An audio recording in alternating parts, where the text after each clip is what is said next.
Oi, o meu nome é Lucy Migueles, eu sou enfermeira e eu tô fazendo esse vídeo para compartilhar com você a minha experiência de ter tido coronavírus e como eu consegui, dentro da minha própria casa, evitar com que a minha família fosse contaminada. Primeiro de tudo, eu queria dar enfoque que esse vídeo traz práticas que são as práticas recomendadas pela OMS, tudo que tem se falado em âmbito de controlar ou impedir a contaminação pelo coronavírus foi exatamente essas recomendações que eu segui. Tudo baseado em estudos científicos, eu busquei sempre a ciência como solução e forma de tirar as minhas dúvidas. Como profissional de saúde, como enfermeira, eu entendo a importância da gente tomar para si a ciência e entender que esse é o único caminho possível. Com esse breve relato, eu vou explicar para vocês como as medidas de distanciamento sociais são extremamente importantes e eficazes. Eu vivi na pele a doença, eu implementei algumas medidas das quais são recomendadas dentro da minha própria casa. Algumas adaptações tiveram que ser feitas, já que eu divido o meu lar e até o meu próprio quarto com algumas pessoas. E o que eu vou contar aqui, vocês vão conseguir perceber o quanto foi importante eu seguir essas medidas. Eu me contaminei no trabalho, atualmente eu trabalho no Hospital Federal do Andaraí, tem sido uma rotina muito árdua, nós temos um hospital muito grande, mas como o próprio SUS vem sofrendo um grande sucateamento, e isso não é devido à pandemia de coronavírus, mas a gente tem tido um desmonte sim do SUS faz bastante tempo. A luta do profissional de saúde, daquele que atua diretamente no SUS, tem sido em prol da melhoria do cuidado e da atenção ao usuário que chega pra gente.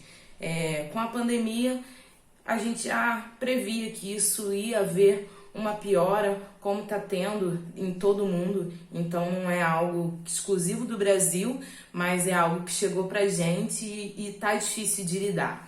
As unidades estão sim superlotadas, são muitos casos, há muita subnotificação, porque a gente não tem condição de fazer testes em todo mundo, a gente tem um fluxo para seguir, existem critérios para que os pacientes sejam testados, o que não é uma recomendação que a OMS traz, mas em vista da escassez dos nossos testes, a gente acaba tendo que se adaptar e viver da forma que dá. Bom, dentro do meu trabalho, acredito que eu tenha me contagiado, eu não estava fazendo cuidados direto aos pacientes com suspeita ou casos confirmados de Covid-19, mas com um fluxo grande de profissionais de saúde, a gente acaba trabalhando no mesmo ambiente. Eu estava recebendo cerca de 2 máscaras cirúrgicas por dia, e para quem é profissional sabe que esse quantitativo é muito inferior para você passar um plantão inteiro protegido e protegendo os outros, porque essa máscara, após um tempo de utilização, ela acaba saturando. E para evitar que os pacientes ficassem mais expostos, a gente dava preferência a colocar a máscara no momento que a gente fosse fazer os cuidados com esses pacientes. E como a gente só tinha 2 por dia, a gente acabava, ao sair desse leito, a gente removia e colocava de uma forma, que a gente pudesse colocar novamente e não se contaminar, tentando tomar todos os cuidados possíveis. Contudo, outros profissionais que trabalhavam no mesmo setor, trabalham em outros hospitais, em outras equipes, e começou a haver um grande adoecimento desses profissionais. Os profissionais começaram a se afastar e, um belo dia, eu apareci com os sintomas. Confesso que eu fiquei bastante abalada no início. A minha preocupação maior era a minha família. Eu moro com meu pai, com a minha mãe, com meu irmão e com as minhas 2 sobrinhas. Uma tem 8, outra tem 10. O meu irmão tem uma patologia complicada e rara, ele tem epilepsia abdominal, uma doença bastante complicada e que acomete o sistema neurológico. Então eu tinha muita preocupação porque ele tem outras patologias associadas que ele desenvolveu por conta dessa doença. Ele tem hipertensão, ele tem hipotireoidismo, a minha mãe é diabética, tem hipertensão, meu pai é hipertenso. Então eu praticamente estava cercada de pessoas do grupo de risco, né? A minha sobrinha também, de 10 anos, ela tem problema respiratório e eu fiquei extremamente preocupada de vir para casa nesse momento, sabendo que eu estava acometida com a doença, porque quando eu comecei com os sintomas já eram muito característicos, eu comecei com falta de paladar e olfato, e a gente sabe que um grande quantitativo de pessoas que adoecem, né, da Covid-19 tem caracteristicamente esse sintoma. Então eu praticamente sabia que não tinha outra alternativa, só podia ser isso. E eu vim para casa extremamente preocupada. Ao chegar eu já, como sempre, antes mesmo de iniciar a sintomatologia, eu já estava tomando os cuidados, porque a gente vem do hospital e a gente carrega muito micro-organismo. Então eu cheguei em casa, eu sempre me despia do lado de fora, uma varanda que tem aqui reservada. Eu colocava essa roupa imediatamente para lavar de forma separada, entrava direto para o chuveiro, estava lavando os meus cabelos todos os dias, tentando manter o máximo de proteção, né? Ao chegar em casa eu não fiz diferente, só que além de eu tirar toda a roupa e deixar tudo isso separado, todo o material que eu tinha trazido do hospital, eu também entrei já de máscara. E eu não tirei mais essa máscara, gente. Essa máscara, ela fez parte de mim durante todo o período que eu estive com os sintomas e que eu estive com a doença dentro da minha casa. E é difícil a gente falar isso porque foi um processo muito complicado. Eu fiquei assim, tinha hora que aquilo me incomodava, roçava um pouco na minha pele, eu ficava assim, bem incomodada. Mas eu sabia que esse era o caminho para salvar a minha família. Então, em momento nenhum, eu imaginei que eu tinha possibilidade de tirar. Porque eu sabia que se eu tirasse, isso ia gerar uma contaminação dentro da minha casa. E eu comecei com todos os cuidados. Eu tomei um banho, no momento do banho, eu lavei essa máscara que eu estava utilizando, já saía do banho, colocava ela de molho, não falava nada, saía com a boca fechada, com um pano na boca do chuveiro, botava ela no enxágue lá com a água sanitária, que é um cuidado recomendado.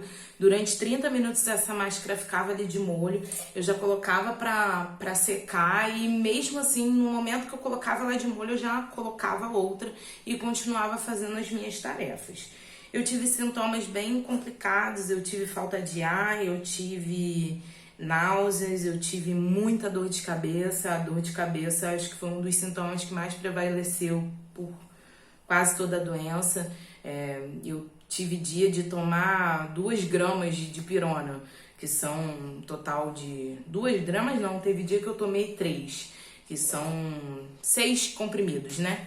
Daqueles de dipirona. Tomava dose dupla porque eu já tenho um sobrepeso, então eu sempre tomo 1 grama porque menos não faz efeito devido ao meu peso. Então foram momentos muito difíceis. É difícil você comer alguma coisa sem você sentir absolutamente sabor de nada. Então eu até brincava que eu tentava trazer um pouco de leveza para esse momento, porque a minha família também ficou muito preocupada. E eu falava assim, nossa, a hora da textura, porque era apenas isso que eu sentia. Eu sentia textura na minha boca de comida, mas eu não sentia absolutamente gosto de nada. A garrafa de água foi separada, ela era higienizada todos os dias e enchia de água e ficava do lado da minha cama. O meu quarto eu divido com o meu irmão e as minhas 2 sobrinhas. Eu coloquei a minha cama no lado mais distante do quarto, era bem próximo à janela. E todas as vezes que eu levantava dessa cama, eu passava álcool em gel na minha mão para que eu pudesse tocar na maçaneta e abrir. Eu ia ao banheiro, fazia as minhas necessidades, higienizava esse banheiro antes de sair. Teve momentos que eu me senti meio fraca, eu não estava conseguindo muito fazer isso. E aí entrou a força-tarefa de cada um ajudar da maneira que podia. Então, se era passando um pano no chão todo dia, a gente fazia uma limpeza excessiva na casa, porque a gente sabe que ao caminhar essas partículas virais elas podem cair nessas gotículas que resguardam o vírus, elas podem cair no chão e ficar por ali ou até em suspensão. Então a gente tratava de limpar o chão todos os dias com cloro. Foi uma operação de guerra. E deu certo, gente, deu certo. Eu dormia de máscara dentro do mesmo quarto que o meu irmão e as minhas 2 sobrinhas. A minha solução era dormir de máscara. Eu moro nesse imóvel tem pouco tempo. Quem me conhece um pouco mais sabe que eu venho de uma vida humilde. Eu acabei de me formar, tem pouco tempo, então estou construindo ainda minha carreira profissional, minha carreira financeira. Eu passei muita dificuldade para conseguir me formar como enfermeira. Tenho muito orgulho da minha profissão. Acho que eu não me imagino fazendo outra coisa. E por conta disso, a minha sala ainda tá vazia, eu não consegui ainda mobiliar. Eu tenho uma mesa com cadeira e um rack, ainda tenho que comprar as coisas, estou fazendo aos poucos. Claro que agora eu trabalho e todo mundo aqui soma renda, e aos pouquinhos a gente está conseguindo fazer, mas não é uma coisa de imediato. Então não tinha opção de ir dormir na sala. Como é que você faz isso? Como é que você desloca uma cama? Como é que você bota um ventilador? E aí o ventilador dificulta a circulação, porque o ambiente é muito complicado, gente. Então eu acabei optando de ficar dentro do quarto e manter a máscara para dormir. E foi efetivo, porque eu tive pouca tosse, eu não fui uma pessoa muito produtiva no sentido de tosse. E eu trocava essa máscara cerca de 3, 4 vezes por dia. Quando eu sentia ela já um pouco saturada, eu trocava. Optei de utilizar uma máscara que fosse de algodão, né, de pano, e que ela tivesse dupla camada, para que de forma nenhuma, numa tossida ou num falar, isso pudesse, né, transpassar de alguma forma. E, gente, a única coisa que eu queria compartilhar é: acreditem na ciência, acreditem nos estudos. É verdade quando se diz que o distanciamento social é a medida mais efetiva para parar essa epidemia. Eu sei que a gente tem problemas econômicos enormes no nosso país. Nós temos pessoas que não tiveram condições de pedir o auxílio porque não tem um mecanismo para chegar lá. E isso não pode ser esquecido, de maneira nenhuma. E quando se fala do distanciamento social e da importância de ficar em casa, de o máximo que puder se manter afastado das atividades que gerem aglomerações, é para que a gente tenha uma maior quantidade de vidas salvas.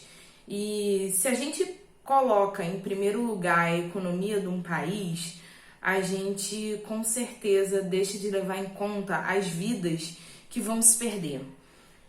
É muito difícil você olhar o jornal e ver todo dia os números crescendo. Hoje, né, esse vídeo está sendo feito dia 9 de maio, são mais de 10 mil mortos por uma doença. E a gente sabe do quantitativo de subnotificação que tem no nosso país, porque a gente não está conseguindo testar todo mundo.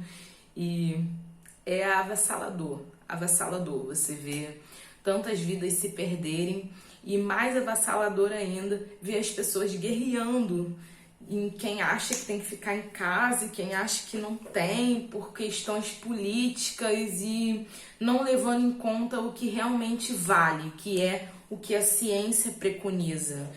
Levem isso para a vida de vocês. Eu não sou uma pessoa apoiadora de nada, politicamente falando.